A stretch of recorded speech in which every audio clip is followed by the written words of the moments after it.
आप सबको नमस्कार, सुप्रभात। सार्थक government job point YouTube channel आप सभी लोगों का हार्दिक स्वागत करता है। चैनल पर नए हैं, चैनल को सब्सक्राइब करके वीडियो को लाइक शेयर जरूर कर दें। बेल आइकन दबा करके रख लें ताकि आपको नोटिफिकेशन मिल जाए और आप उसे शेयर कर पाएं। खबरों की शुरुआत में आप सभी लोगों को मैं बताना चाहता हूँ कि मैं हमेशा ही अपने चैनल पर सकारात्मक खबरें क्यों प्रसारित करता हूँ, और सबसे बड़ी चीज़ यह है कि आपकी समस्याओं को लेकर के हम क्यों परेशान रहते हैं। क्या इसमें मुझे मज़ा मिलता है? नहीं। बहुत सी ऐसी परिस्थितियां होती हैं जब विद्यार्थी इस तरीके से बिहेव करने लगे कि उन्हें लगे कि उनका जीवन का सब कुछ सर्वस्व चला गया है, तो जाहिर सी बात है उनको मोटिवेट करने की आवश्यकता पड़ जाती है। ठीक है ना। और बहुत सी विभिन्न ऐसी परिस्थितियां भी होती हैं जिसमें विद्यार्थी डिप्रेशन में चले जाते हैं और उनको स्वयं को भी नहीं समझ में आता है कि वो आखिर कर क्या रहे हैं। ऐसी परिस्थितियों से विद्यार्थियों को बचाने के लिए हम हमेशा ही आप सभी लोगों को सकारात्मक चीजें बोलते हैं, क्योंकि आज आपने समाचार पत्रों में देखा होगा कि एक बहन ने फांसी लगा करके आत्महत्या कर ली। 5 साल से किराए कमरे में रह रही थी और BTC DLED कर रखा था उसने। तो ऐसी परिस्थितियां उत्पन्न ही क्यों होती हैं? उसकी एकमात्र वजह है पर्याप्त समय पे वैकेंसी का ना आ पाना और विद्यार्थियों का लिमिटेड फील्ड। ठीक है ना। क्योंकि उनकी अपेक्षाएं, उनकी आकांक्षाएं, उनके सपने, उनकी जरूरतें समय के साथ साथ बढ़ती रहती हैं, लेकिन अधिकारी और शासन को ये नहीं लगता है कि विद्यार्थियों की भी आवश्यकताएं बढ़ सकती हैं। ठीक है ना। अगर उनको 10 साल में कोई विज्ञापन देना है तो 10 साल में ही देंगे। विद्यार्थियों को जो समस्या है भाई वो अपना झेलें, है ना। तो ऐसी चीजों के लिए स्वयं को भी देखिए, जरूरी नहीं होता कि हर व्यक्ति को सरकारी नौकरी ही मिले। जितने भी विद्यार्थी एग्जाम देते हैं जरूरी नहीं कि हर कोई गवर्नमेंट जॉब में ही आ जाए। अब TGT PGT 2022 को ही देख लीजिए, 13-14 लाख आवेदन है। पदों की संख्या कितनी है? 4-4.5 हजार। इतने विद्यार्थी छट जाएंगे, मतलब 10,000 विद्यार्थी भी नौकरी नहीं पा रहे 13 लाख में से।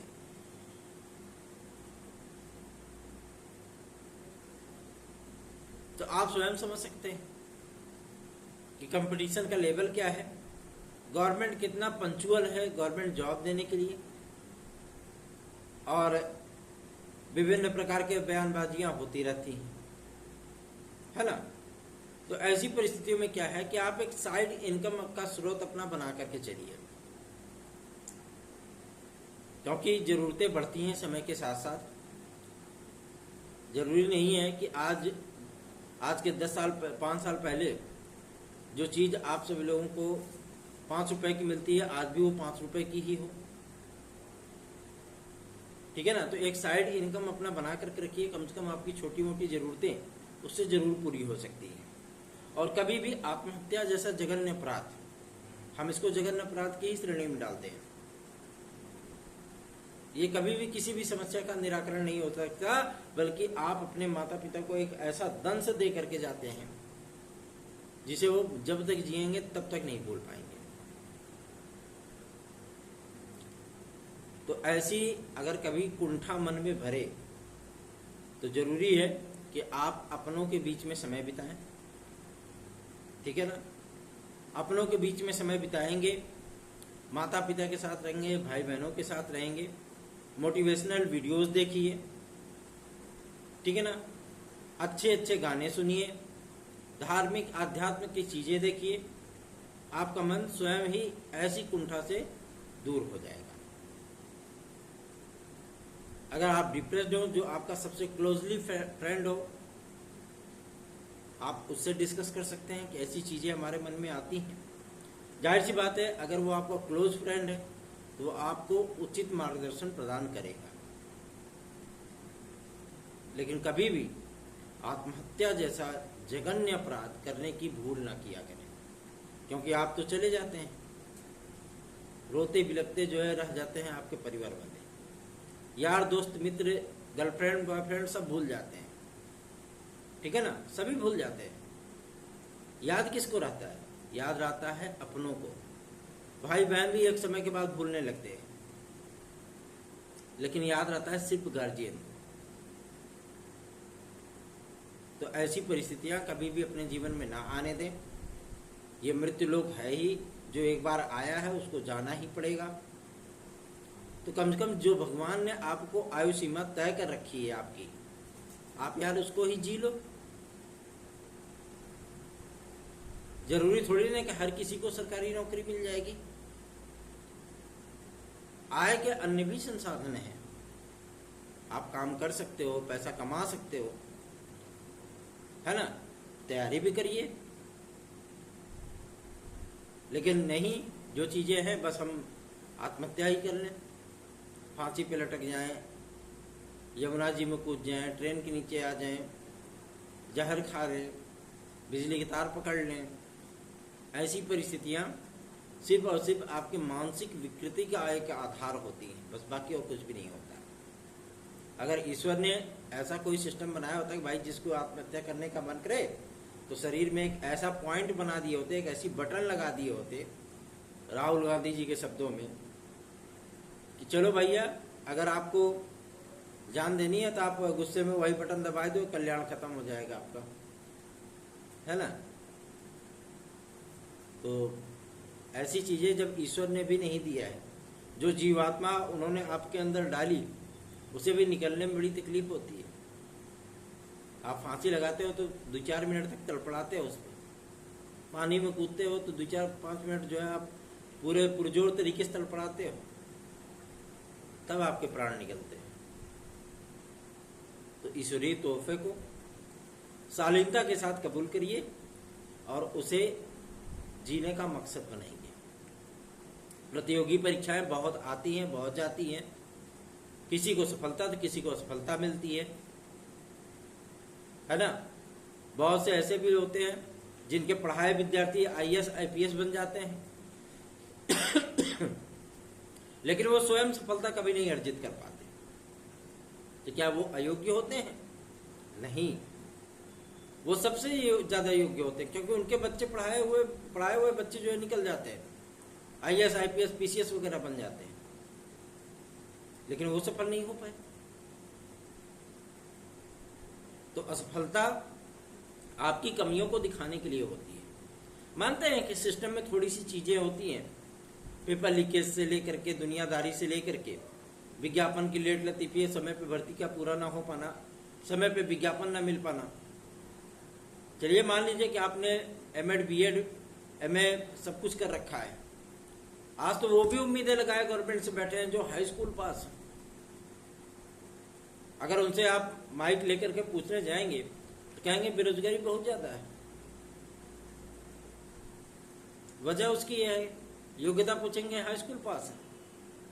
अब वो हाई स्कूल पास हैं तो उनको कलेक्टर बना दिया जाए, है ना, तब वो खुश हो जाएंगे शासन से। तब भी नहीं खुश होंगे, तब उनकी इच्छा अपेक्षा होगी कि हमें प्रधानमंत्री बना दिया जाए।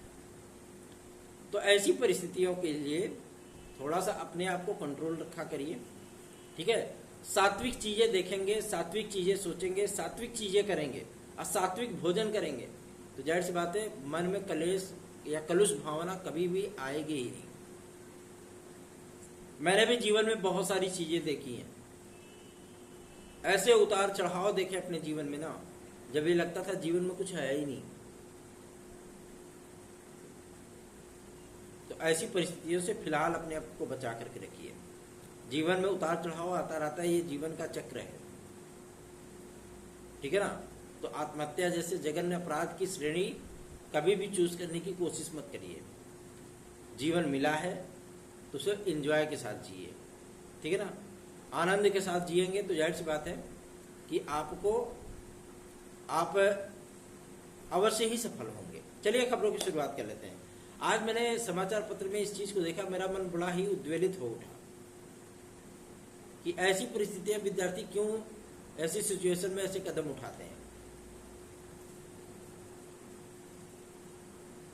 चलिए आगे बढ़ते हैं, बात करते हैं आपके खंड शिक्षा अधिकारी को लेकर के। आज समाचार पत्रों में दिया हुआ है कि जाहिर सी बात है 2018 में ये वैकेंसी आई थी और 5 वर्ष से अधिक बीत चुके हैं। विद्यार्थियों को अभी तक विज्ञापन नहीं मिला है और प्रमोशन का खेल हुआ। 1369 पदों के अध्याचन में घटते घटाते लेकर के आए 200 पे, फिर भी अभी तक विज्ञापन जारी नहीं है। विज्ञापन इसलिए नहीं जारी हो पा रहा है क्योंकि अभी इनके परीक्षा कैलेंडर ही नहीं क्लियर है। पहले पीसीएस करा लें, पहले आरओ करा लें, अभी तक आयोग इस चीज को ही नहीं क्लियर कर पाया है। ऐसी परिस्थितियों में आपके विज्ञापन की क्या उम्मीद की जाए। लेकिन इतना तो चलिए ठीक है कि लोक सेवा आयोग से आश्वासन प्राप्त हुआ कि आप सभी लोगों के जो हमें नए विज्ञापन जारी करने हैं, जो नए विज्ञापनों की हमें परीक्षाएं करानी है, कुछ परीक्षाएं इस वर्ष, कुछ परीक्षाएं अगले वर्ष ये आयोजित होंगी। परीक्षा कैलेंडर आप सभी लोगों का इसलिए नहीं जारी हो पाया, उसकी एकमात्र वजह है। वजह यह है कि अभी आयोग को ये चीजें अच्छे से पता है, क्योंकि परीक्षा सचिव पे कार्रवाई, परीक्षा नियंत्रक पे कार्रवाई हुई है, नए परीक्षा नियंत्रक भेजे गए हैं, तो जाहिर सी बात है वो अपना पूरा सेफ सील्ड तैयार कर लेना चाहते हैं ताकि अगर कहीं से भी कोई दिक्कतें आए तो उसका सामना किया जा सके। ठीक है ना, उसके लिए फुल प्रूफ प्लानिंग की जाती है और उसी की तैयारी में लोक सेवा आयोग लगा हुआ है कि कहीं से भी पेपर का लीकेज ना होने पाए।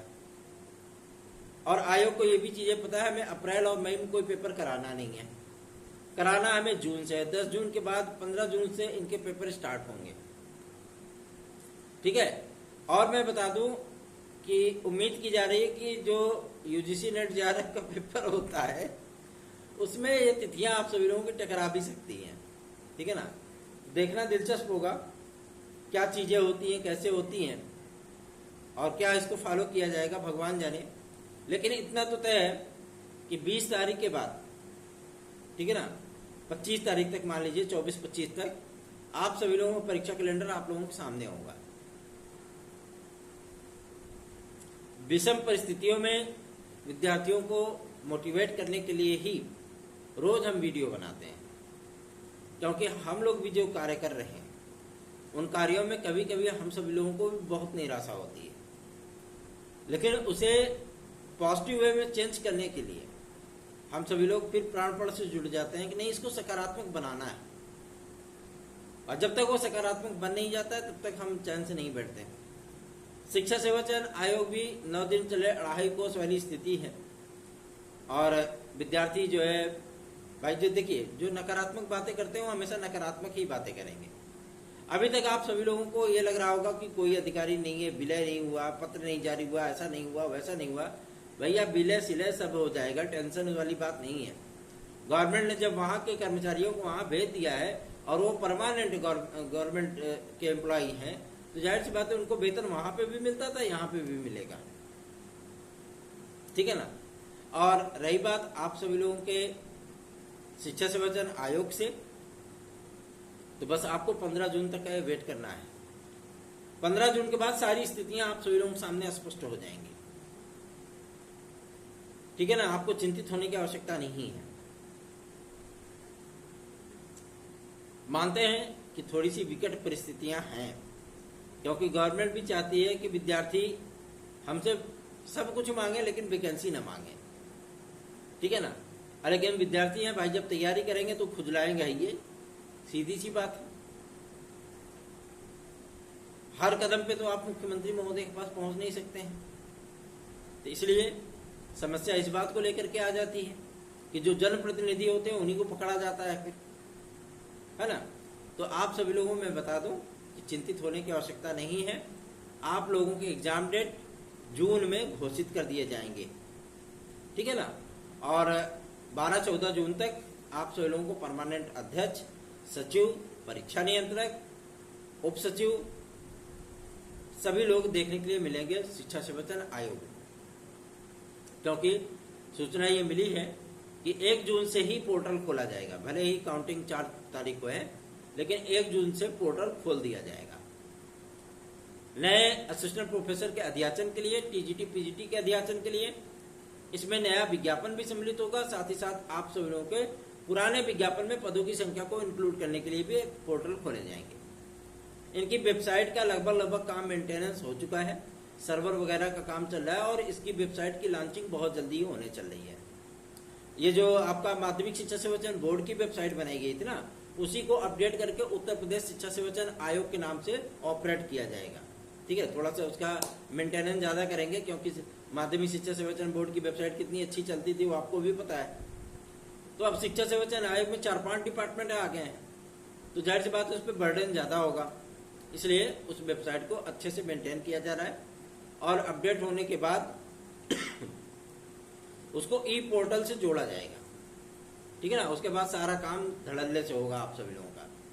एलटी ग्रेड जीआईसी प्रवक्ता के लिए भी मैं आप सभी लोगों को पहले भी बता चुका हूं कि एलटी ग्रेड जीआईसी प्रवक्ता का जो पूरा कार्यक्रम है, इनकी परीक्षा कैलेंडर में सम्मिलित होगा। अगस्त और सितंबर की डेट सामने आ रही है। अब ये तो परीक्षा कैलेंडर जारी होने के बाद ही पता चलेगा कि अगस्त में क्या एलटी होगी कि जीआईसी लेक्चरर होगा या सितंबर में होगा। ठीक है ना, लेकिन इतना तो क्लियर है कि इसके बाद नहीं जा सकता। क्यों? क्योंकि पीसीएस वगैरह की भी परीक्षाएं हैं, मुख्य परीक्षाएं होंगी। पहले तो प्रारंभिक परीक्षा सकुशल करा लें, फिर उसके बाद मुख्य परीक्षाएं होंगी, है ना। ऐसी परिस्थितियों में आप सभी लोगों को मोटिवेटेड रहना है, अपनी तैयारियों में बाकायदा संलग्न हो जाना है। ठीक है ना, डेडिकेशन परफेक्ट होना चाहिए, मोटिवेशन भी परफेक्ट होना चाहिए, ताकि आप सभी लोगों की सफलता की दर अगर वो 50% या 70% हो तो वो 100% में कन्वर्ट हो जाए। जो विद्यार्थी, जो भाई बहन टीजीटी पीजीटी 2016-2021 से हमारे साथ जुड़े हुए हैं, उन विद्यार्थियों को मैं बताना चाहता हूँ, वेरिफिकेशन की प्रक्रिया चल रही है। वेरिफिकेशन कंप्लीट होने के बाद, क्योंकि हम लोग इसीलिए अब जल्दी जल्दी डेट लगवा रहे हैं ताकि अपडेट होते रहा, सारी चीजें अपडेट होती रहें। और जिस दिन वेरिफिकेशन की प्रक्रिया कंप्लीट हुई उसी दिन फाइनल हियरिंग लगवा करके आप लोगों का वारा न्यारा करवा दिया जाएगा। ठीक है ना, तो चिंतित मत होइए। जो विद्यार्थी, जो भाई बहन हमारे साथ जुड़ना चाहते हैं वो 9721411385 इस व्हाट्सएप नंबर पे जुड़ सकते हैं। कल तक का आपके पास समय है, कल के बाद किसी को नहीं जोड़ेंगे। बात करते हैं आप सभी लोगों के एक और अहम मुद्दे को लेकर के, जो कि संबंधित है एज रिलैक्सेशन के लिए। क्योंकि देखिए, विज्ञापन तो आने हैं, लेकिन विज्ञापन के साथ साथ जो विद्यार्थी ओवर एज हो गए हैं या जो विद्यार्थी पूर्वत्व में ओवर एज हो चुके हैं, अवसर न मिल पाने के कारण, हमारा संविधान भी अवसर की समानता देता है ना। तो जाहिर सी बात है कि हम सभी लोग इस चीज की मांग करेंगे कि विद्यार्थियों को एज रिलैक्सेशन प्रोवाइड किया जाए। जब सभी राज्य दे रहे हैं, केंद्र सरकार भी यहां तक दे चुकी है, तो केवल क्या उत्तर प्रदेश ही ऐसा राज्य होगा? भाई, उनकी पॉलिसी क्या है, किस तरीके से वो काम करना चाहते हैं, उनकी स्ट्रेटेजी क्या है, उससे हमें मतलब नहीं। हमें मतलब सिर्फ और सिर्फ हमारे एज रिलैक्सेशन से है, और वो किस तरीके से उसको दिया जाएगा, किस तरीके से उसको लागू करेंगे। सभी विद्यार्थियों को 2 एक्स्ट्रा अटेम्प्ट देंगे या आयु वर्ग को थोड़ा सा एक्सटेंड करेंगे या कुछ भी चीजें, जो भी चीजें फॉलोअप की जाएंगी, हम लोगों ने इसीलिए अध्यक्ष महोदय से मिलने का समय मांगा है। अभी तक तो समय नहीं मिला है, लेकिन देखना दिलचस्प होगा कि उस ईमेल का जवाब कब तक आता है। ठीक है ना, तो आप लोग चिंतित मत होइए। आपके तमाम मुद्दों को लेकर के हम सभी लोग हमेशा ही जागरूक रहे हैं और हमेशा ही आप सभी लोगों के लिए कार्य किए हैं, इसलिए आप सभी लोगों को चिंतित होने की आवश्यकता बिल्कुल भी नहीं है। चलिए आगे बढ़ते हैं। अब बात करेंगे आपके एक और महत्वपूर्ण मुद्दे को लेकर के, जो कि संबंधित है यूपी कांस्टेबल परीक्षा कब तक हो सकती है। तो जुलाई इसको टारगेट करके चलिए, जुलाई अगस्त, क्योंकि एक शिफ्ट आप सभी लोगों का अगर जुलाई में होगा तो अगला शिफ्ट आप सभी लोगों का जाएगा अगस्त में। ठीक है ना, लेकिन 15 अगस्त के पहले पहले आपके सारे पेपर कंप्लीट हो जाने हैं। क्यों? क्योंकि अध्याचन इनको प्राप्त हो चुके हैं, मतलब पुलिस प्रोन्नति बोर्ड को यह जानकारी मिल चुकी है, गृह मंत्रालय से भी इनको मंजूरी मिल चुकी है, यूपीएसआई का विज्ञापन आना है। ठीक है ना, और यूपीएसआई का विज्ञापन आप सभी लोगों का तकरीबन, बहुत से लोग कह रहे हैं कि 6000 3000 की वैकेंसी हो सकती है। नहीं, ये वैकेंसी आप सभी लोगों को लगभग 9500 की वैकेंसी देखने के लिए मिलेगी। और इसमें भी आप लोगों को 3 वर्ष का एज रिलैक्सेशन के साथ ये वैकेंसी आप सभी लोगों को देखने के लिए मिलेगी। जैसे आप लोगों को यूपी कांस्टेबल में दिया गया है ना, 3 वर्ष दिया गया था एक्स्ट्रा में, उसी तरीके से आप सभी लोगों को यूपीएसआई में भी 3 वर्ष एक्स्ट्रा दिए जाएंगे। ठीक, इसके लिए आपको परेशान होने की आवश्यकता नहीं है। और यूपी ट्रिपल एससी भी थोड़ा थोड़ा अपना कार्य प्रणाली बढ़ा रहा है, क्योंकि जो पूर्ववत आप सभी लोगों के जो कार्य हैं, जो परीक्षाएं हो चुकी हैं, इनके परिणाम अगर लंबित हैं, उसमें चुनावी आचार संहिता नहीं होती है। ये चीजें हम सभी लोगों ने अध्यक्ष और सचिव महोदय से इस बात को स्पष्ट कर दिया है कि आप परमिशन लेकर के रिजल्ट जारी कर सकते हैं। इतने दिन से प्रक्रिया जो है आप सभी लोगों की पेंडिंग है। अब तो ईडब्ल्यूएस वाला मामला भी शांत हो गया, खत्म हो गया है ना। तो अगर वो मामला समाप्त हो गया तो विद्यार्थियों को रिजल्ट उनका दे दिया जाए, वैकेंसी डिक्लेयर कर दी जाए, ताकि अन्य विज्ञापनों का भी मार्ग जो है प्रशस्त हो सके। तो कार्य किए जा रहे हैं। इन कार्यों में आप सभी लोगों को थोड़ा सा सकारात्मक रहने की आवश्यकता है। कभी भी आत्मघाती कदम बिल्कुल मत उठाइए, पॉजिटिव रहिए, पॉजिटिव सोच रखिए, ठीक है ना। पढ़ना आपका काम है, कर्मण्येवाधिकारस्ते मा फलेषु कदाचन, तो आप कर्म करते रहिए। अगर आप पढ़ रहे हैं तो वो आपको नुकसान नहीं करेगा, ठीक है ना। वो आपका ज्ञानवर्धन ही है। जाहिर सी बात है, जब परीक्षा होगी चट्ट से मारेंगे, पट्ट से फाइनल हो जाएगा। ठीक, तो तैयारी की तरह करिए, कभी भी डिप्रेस्ड मत होइए, ठीक है ना। वैकेंसियां आएंगी, हम लोग उसके लिए कार्य कर रहे हैं। परीक्षाएं आप सभी लोगों को होंगी, हम लोग उसके लिए कार्य कर रहे हैं। बस आप सभी लोगों को सकारात्मक रह करके तैयारी करने की आवश्यकता है। आज भी हम सभी लोग सेवा आयोग जाएंगे, तमाम उन कार्यों को लेकर के, तमाम उन वक्तव्यों को लेकर के ज्ञापन दिया जाएगा। किसी दिन तो झल आएंगे, किसी दिन तो हम लोगों का काम करेंगे ना। अगर हम लोग रोज हाजिरी देंगे वहां पे, रोज ज्ञापन उनके पास पहुंचेगा, जाहिर सी बात है किसी न किसी दिन तो झल्ला करके काम कर ही देंगे। चलो यार, रोज टपक पड़ते हैं, इससे बेहतर है कि इनका काम कर दो, हटाओ। जो ये मांग रहे हैं, परीक्षा कैलेंडर मांग रहे हैं, एग्जाम डेट मांग रहे हैं, विज्ञापन तिथि मांग रहे हैं, जो भी मांग रहे हैं, देखो फुर्सत करो, देना हमको ये है। तो इसलिए आप सभी लोगों से रिक्वेस्ट है, कभी भी ऐसे कदम बिल्कुल मत उठाइए जिसमें आप सभी लोगों के माता पिता को तकलीफों का सामना करना पड़े, क्योंकि माँ बाप मेरी माँ नहीं है। माँ बाप बहुत ही सुखद एहसास होते हैं, ठीक है ना। तो कभी भी उनको तकलीफ मत दीजिए। तैयारी करते रहिए, पढ़ाई करते रहिए। जब आपके गार्जियन नहीं थक रहे हैं तो आप क्यों थक जा रहे हैं, है ना। और यदि आपका कहीं भी मन इधर उधर भटकता है तो आप साइड लाइन में कोई काम डाल सकते हो, जिससे आपका मन बटा रहेगा और जरूरी आपकी इनकम भी होती रहेगी। सोचिए और इस पे विचार करिए। धन्यवाद। आप सभी का दिन शुभ हो।